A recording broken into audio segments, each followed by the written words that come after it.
हाँ जी, तो हमारा जो चैप्टर चल रहा है चैप्टर नंबर 4, ठीक है ना? कहाँ जा रहे हो? ठीक है, जल्दी आओ।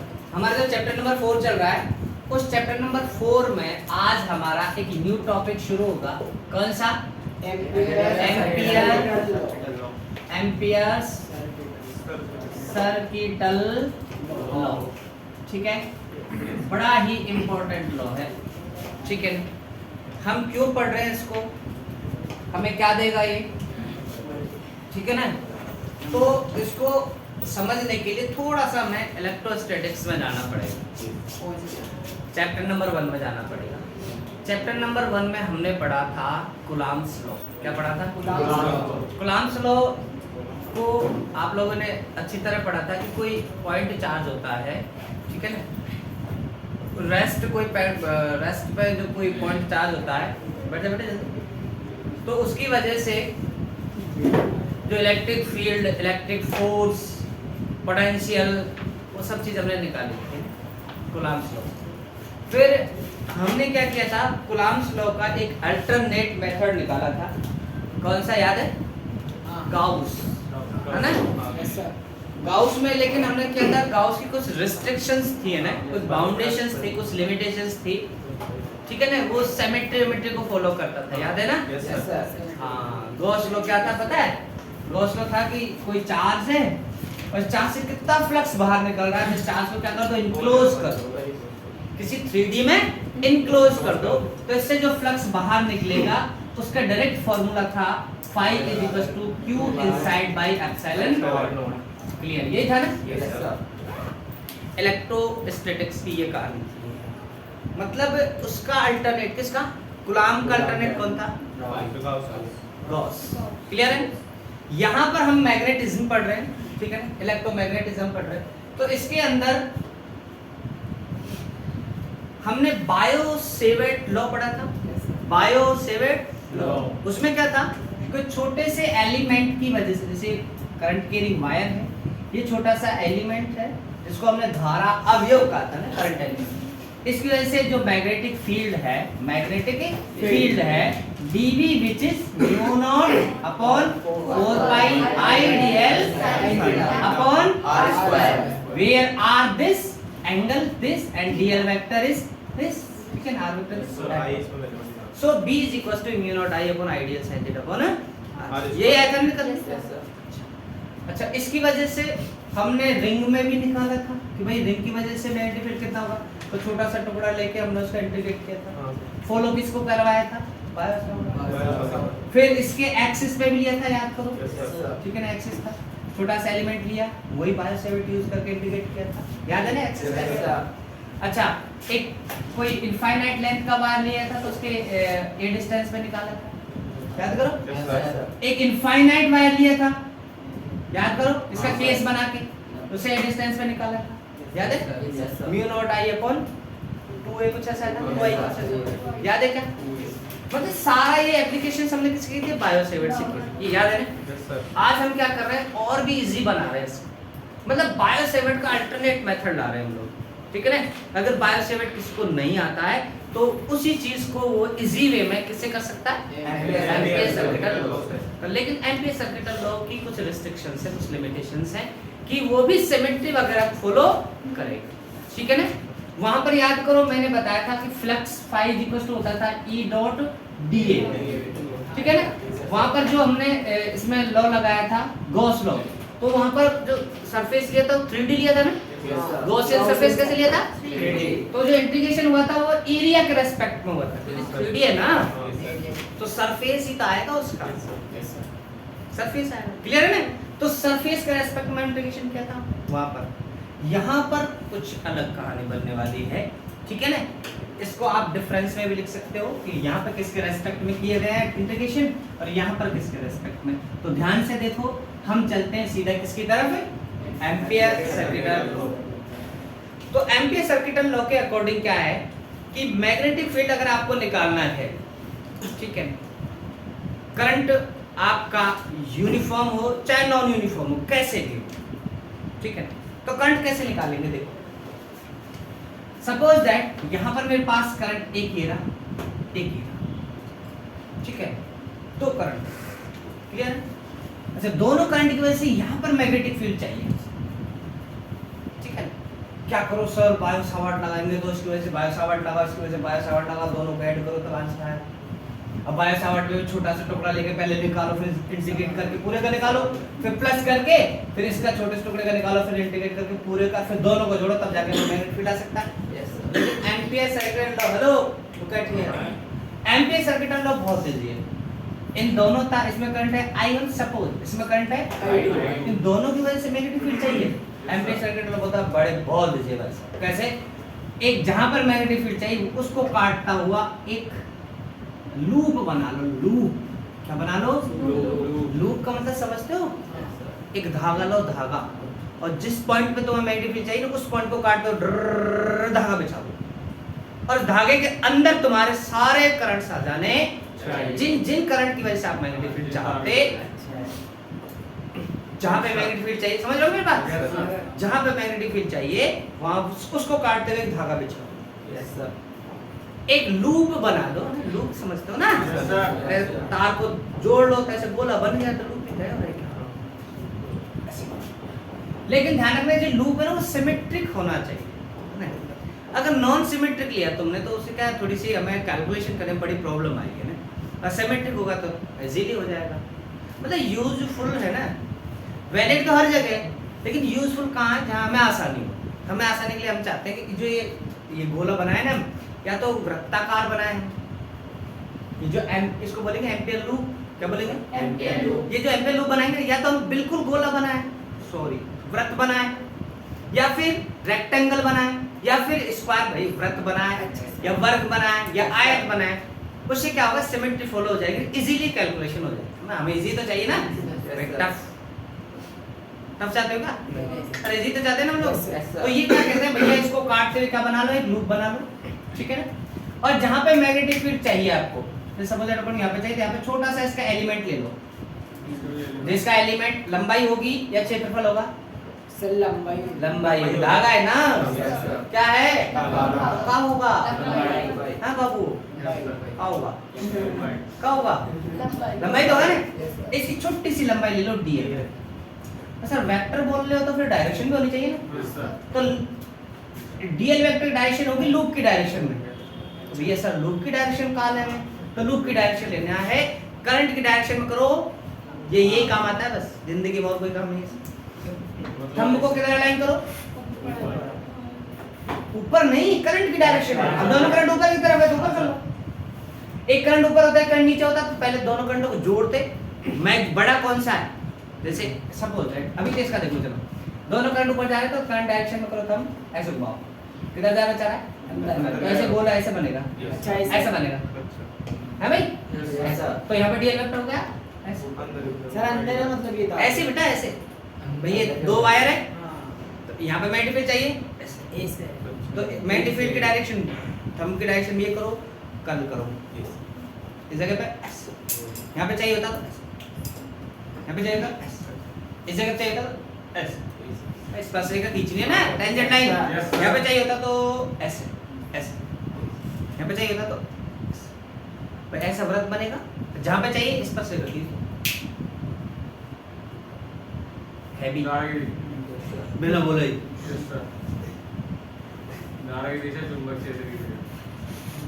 क्लियर है? हाँ भाई। और एक छोटा सा एलिमेंट ले लो और क्या करो, यहाँ पर मैग्नेटिक भी सपोज दैट बी है, कितना है? B dot D L. क्या बोलेंगे इसको? चुंबकीय क्षेत्र का रेखीय समाकलन कर दो। बी डॉट डी ए क्या एरिया? चुंबकीय क्षेत्र का क्षेत्रफल, पृष्ठीय समाकलन। चुंबकीय क्षेत्र का आयतनिक समाकलन,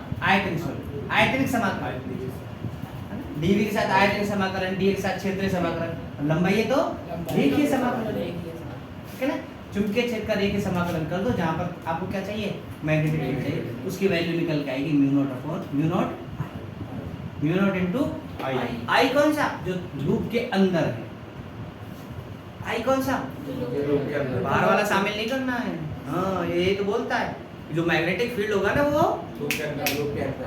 नहीं मैग्नेटिक फील्ड जो आप लोग निकाल लो भाई साहब, लो चलो पार्टी हो गई, सब चीज हो गया, ठीक है ना। तो एम्पियर सर्किट लो, दोबारा समझ लो क्या होगा। जहाँ पर मैग्नेटिक फील्ड चाहिए उसको काट के क्या बना लो, एक लूप बना लो। तो उस लूप का छोटा सा एलिमेंट ले लो डीएल, तो डीएल के साथ चुंबकीय क्षेत्र का क्या कर दो, रेखीय समाकलन कर दो। उसकी वैल्यू क्या आएगी, mu naught into I, mu naught into I. और आई कौन सा, आई कौन सा, लूप के अंदर। बाहर वाले आई शामिल नहीं करने इसके अंदर, बाहर वाले करंट शामिल, जैसे सपोज दैट जैसे ये दो करंट है, ठीक है ना, एक करंट ये रहा, ध्यान से देखो। तो यहाँ पर मैग्नेटिक फील्ड चाहिए तो क्या करो, इसको काट के लूप बना लो, ठीक है ना। ये छोटा सा एलिमेंट ले लो, डीएल वेक्टर हो जाएगा इधर, इसका समाकलन कर दो चुंबकीय क्षेत्र के साथ इसका डीएल, तो बी वेक्टर डॉट डीएल समाकलन इसी को कितना आएगा, म्यू नॉट इनटू आई। अब आई टोटल आई देख लो, टोटल आई कौन सा है, ये I1 है, ये I2 है, ये I3। तो दोनों तार, दोनों करंट कौन से है, I1 प्लस है, इसमें I3 शामिल नहीं होगा क्योंकि लूप के अंदर नहीं है। जो लूप के अंदर है वही करंट हमें शामिल करना है। अरे बस ऐसे सर एक करंट ऊपर जा रहा है, एक करंट जा रहा है, एक करंट जा रहा है, मैग्नेटिक फील्ड चाहिए इसको काटने का बना ले, छोटा सा ले लो, ठीक है ना। डीएल, डीएल की डायरेक्शन, अब देखो दोनों में बड़ा कौन है, सपोज अगर ये बड़ा है, बड़ा I2 से I1 बड़ा है, तो दोनों से घटा हुआ है भाई, I1 बड़ा है, क्या है, करंट प्लस है, करंट माइनस करेगा, एक करंट। अगर ये 10 है और ये 2, तो बताओ 10 माइनस 2 कितना बचा, किसका बचा, 8, I1 का, ऊपर वाले का, समझ रहे। तो और करंट हमारे ऊपर वाला रहा, ऊपर के हिसाब से हम डायरेक्शन देंगे लूप की, ऊपर तरफ करंट ऊपर तरफ है, तो डीएल डायरेक्शन है अंदर तरफ, तो बराबर होगी तो करंट जीरो, तो मैग्नेटिक फील्ड भी जीरो, ठीक है ना। तो यहाँ पे क्या आएगी, यहाँ पे अगर लॉ लगाएंगे तो क्या आएगा, integration B dot DL is equals to mu not I, I कौन सा है, I1 माइनस I2। भाई अगर एक करंट ऊपर जा रहा है, करंट नीचे आ रहा है, देखो प्लस मानो, एक को किसी को प्लस मानो, किसी को माइनस मानो, कोई प्रॉब्लम नहीं है। थोड़ा अच्छा रहता है कि आप बड़े वाले को प्लस मानो, छोटे वाले को माइनस, ठीक है ना। बाकी आप ऊपर जाने वाले प्लस मानो, चाहे नीचे जाने वाले प्लस, वो कोई प्रॉब्लम है नहीं, ठीक है ना। तो एम्पियर सर्किट लॉ क्या, वापस सुन लो, किसी भी धारावाही चालक तारों के कारण जो चुंबकीय क्षेत्र होगा उसका मान हम एम्पियर सर्किट लॉ से कैसे निकालेंगे, चुंबकीय जहाँ पे निकालना है वहां पर लूप, उसको काट के लूप बना लो, उसका छोटा सा एलिमेंट ले लो, तो उस डीएल का बी वेक्टर से क्या करना है, समाकलन, या बी का डीएल के साथ समाकलन करना है, उसकी वैल्यू आएगी म्यू नॉट आई। यही एम्पियर सर्किट लॉ, क्लियर है क्या, बोलो पक्का, सबके समझ में आ गया। चलो तो हम लिखा देते हैं इसको, क्लियर है सर, डेरिवेशन सर लॉ है ना, इसका डेरिवेशन कहां से है, और स्टेटमेंट है इसका, बस इतना सही, क्लियर है सर। अगर दो तारों में धारा ऊपर की तरफ जा रही है एक साथ है ना, हाँ, प्रतिकर्षण होता है, आकर्षण होता है, दोनों में एक साथ चल रही है, आकर्षण होगा। अगर दो तार में धारा एक साथ जा रही है तो एक तार इसके ऊपर, ये तार इसके ऊपर बल लगाएगा, लेकिन हम आगे पढ़ेंगे उसको, तो पढ़ाए थोड़ी अभी। दो तारों में तो धारा ऊपर है नीचे कैसे भी फ्लो हो रही हो, तो एक इसके ऊपर बल लगाते हैं, इसको पढ़ाया नहीं ना। अगर दोनों में एक साथ ऊपर तरफ जा रहा है करंट, तो आप आपस में आकर्षण लगेगा, एक में ऊपर एक में नीचे जा रही तो एक में ऊपर एक में, तो एक दूसरे को धक्का देंगे, फैल जाएंगे तार ऐसे ही। लेकिन इससे रिलेटेड नहीं होता ना, आगे पढ़ेगा, हाँ वो तो उसके अंदर आएगा, इलेक्ट्रोमैग्नेटिक इंडक्शन के अंदर अगले चैप्टर में आएगा, चुंबकीय प्रेरण, हाँ चुंबकीय प्रेरण में आएगा। चलो डायग्राम बनाओ बढ़िया सर, और हेडिंग लिखो, इधर देखो फटाफट देखो, एम्पियर स्टेटमेंट है, एम्पियर परिपथ के नियम के अनुसार किसी बंद पथ बेटा जो हमने बनाया है लिए, इस लूप को हम एम्पियर लूप कहेंगे, ये काल्पनिक चीज है, ठीक है। किसी बंद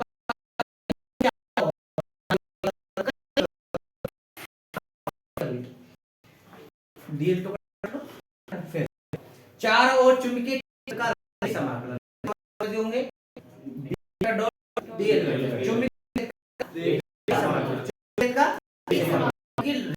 छोटा सा रेखा है, वो लेंथ है, linear integration of is equal कितना होता है, देखिए पथ में रहने वाली धारा तथा म्यू नॉट के बराबर होता है। धारा वाली नहीं है, बार बार बोलो, निरपेक्ष चुंबक ये पारगम्यता बहुत अच्छा वर्ड है, क्लियर है। इसकी वैल्यू आप लोग यस सर। अब देखते हैं कई वाले ऐसे बोलते हैं कि ये कहाँ पे लगाना है, तो लॉ कहीं भी लगा सकते हो, बात है लगाने को तो आप कहीं भी लगा सकते हो अकॉर्डिंग टू एनसीईआरटी। इसके कंडीशंस है जिसको वो बोलते हैं इसकी शर्त है, लगाने की शर्त है, बाकी ऐसा कुछ है नहीं। लेकिन आप अपन एनसीईआरटी से चलेंगे तो क्या लिखूं मैं,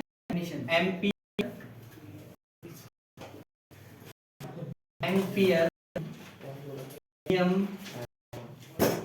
लगाने की शर्त है। सुनो, सबसे पहले शर्त है जहां पर भी मैग्नेटिक फील्ड निकाल रहे हो आप, अब कैमरे में अच्छा लगूंगा ना, देखो तो इसकी क्या नंबर एक तो क्या है कि जहां पर भी मैग्नेटिक फील्ड निकाल रहे हैं तो बी वेक्टर मान निकालने के लिए कि डीएल वेक्टर व बी वेक्टर के मध्य कोण क्या चाहिए, थीटा बराबर या तो हो, थीटा बराबर या तो क्या हो, जिधर डीएल वेक्टर उधर ही क्या हो, जिधर डीएल वेक्टर उधर ही क्या हो, बी वेक्टर या बी वेक्टर, आप जो आपको पता हो गया, बी वेक्टर हो गया, बी वेक्टर ये 0 डिग्री आप 0 ये ऐसे बोलता है। दूसरी कंडीशन में थीटा की वैल्यू क्या हो, जैसे अगर ऐसे है तो बी वेक्टर तो इजीली सॉल्व हो जाएगा। लेकिन ये करना है जब बी की वैल्यू नॉन जीरो, जब बी का मान अशून्य हो, क्या बेटा अशून्य तथा कांस्टेंट हो, बी कांस्टेंट होना चाहिए, बी क्या हो, बी वेरिएबल नहीं, बी नहीं निकाल पाएंगे हम, बी की वैल्यू यहाँ पर बी की वैल्यू कांस्टेंट होनी चाहिए, ठीक है। और बी और डीएल वेक्टर के बीच या तो एंगल कितना हो 0 या तो एंगल 90, दो केस। तीसरा केस इसका एक लगाने के लिए कि बी वैनिश का मतलब होता है कि बी खुद 0 हो, हां खुद ही 0 तो इजीली यहाँ पे तो इजीली कोई प्रॉब्लम नहीं, बी 0 0 आने खत्म हो जाएगी, बोलता है क्या हो, देन इसको बोलेंगे बी शून्य हो, वहां पर प्रॉब्लम नहीं बोल लेते शून्य तो ऊपर वाला दोनों थीटा 0 चाहिए, शून्य नहीं होना चाहिए, हाँ जब बी की कुछ वैल्यू ना तो उसको लिखने के लिए वेक्टर के बीच क्या होना चाहिए, तो एंगल 0 होना चाहिए या 90, जब बी जब बी 0 तो आपको जरूरत ही क्या है ना, कोई जरूरत है, एंगल कुछ भी हो, एंगल क्या प्रॉब्लम है, बी 0 ये इसकी तीन क्या है इसकी। अब से एक शर्त और है, या पॉइंट मान लो या इसका जादू मान लो, इसकी खाद है एक, मैं लिखा देता हूं लेकिन ये रफ कर रहा हूं पहले, है ना। चौथी बड़ी अच्छी शर्त है, उसको सुनो पहले, उसको समझ में भी तो उसको बड़ा जरूरी है क्योंकि हाँ ये क्वेश्चन बनता है एनसीईआरटी क्या है, देखो क्या है अच्छी चीज है, देखो फटाफट सपोज दैट करंट है ये करंट आई, ये करंट आई और ये है आई, सपोज दैट, ठीक है। बात को ध्यान सुनो, आई मस्त टॉपिक, यहाँ पर मैं तो भाई ठीक है, तो I1 तार के कारण मैग्नेटिक नहीं, हाँ मैग्नेटिक है, अगर एम पे सर्किट लगाते खाली साइड में लो तो बोल दो B vector dot dl equals to dot को कर दो i1 से i1 जो b की हमें कर रहा है i1 की वजह से कि मैग्नेटिक फील्ड वैल्यू निकल आएगी बात को। तो इस वाले करंट से भी है, इस वाले की भी है, इस वाले की भी है, इस पर चारों तार से मैग्नेटिक है, ये आंसर में अपने आप इंक्लूड है। वो चार तारों की वजह से, लेकिन एम्पियर सर्किटल लॉ में रखेंगे सिर्फ वही करंट जो के अंदर में जो वो आंसर भी सब चारों का आएगा। आंसर आ रहा है उसके प्लस जैसे मैं ऐसे कर लूं, अगर मुझे मैग्नेटिक फील्ड यहां चाहिए, लेकिन अगर मैं ऐसे कर लूं तो अंदर तो कैसे लगेगा v equals to not i1 i2 i और तो अभी भी मैग्नेटिक फील्ड इस पॉइंट पर इसकी वजह से भी है, इसकी वजह से है, इसकी वजह से है, और जो आंसर ये बी निकल के आएगा ना, निकालेंगे तो बाहर निकाल इंटीग्रेशन कर पहुंचाएंगे, वो तो हम करने वाले, ठीक है ना। तो बस क्या बोल रहा हूं, एम्पियर आई इन लूप के अंदर वाला धारा देनी है, लेकिन जो क्या आएगा आंसर आएगा, लेकिन तो इसका मैं बोल रहा, लेकिन जो क्या जो बी वेक्टर का मान आएगा वो आई इनसाइड भी आई आउटसाइड धारा करना है, वो इनसाइड वाला आई आउटसाइड दोनों धाराओं के का बी वेक्टर का योग, समझ में ये सूरत ये खास है इसकी जो भी, ठीक है ना, क्लियर।